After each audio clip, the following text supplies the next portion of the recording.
Apskatīsim ļoti skaistu un iekoptu īpašumu Ķekavas novadā, ciematā Plakanciems, 40 minūšu braucienā no Rīgas un Jelgavas centra.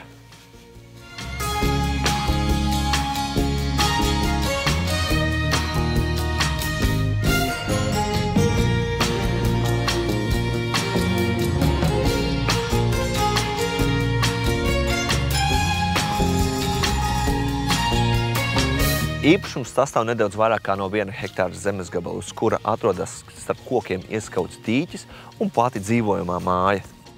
Dzīvojamā māja tika būvēta priekš sevis no koka karkasa, tā tiek apkurināta zemes siltumsūkni, tā ir biokanalizācija un ūdens tiek iegūts no dziļurpuma.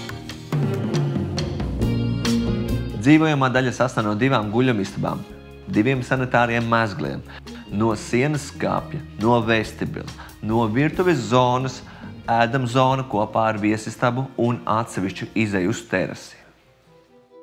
Un maza piebilde. Uz īpašumu atrodas vairāk kā 1000 saviņu stādu, kas gadiem jau ir izveidojis pa biznesu. Tātad, ja jūs vēlēsieties, lai īpašums uztur pats sevi, jums būs visas iespējas to turpināt.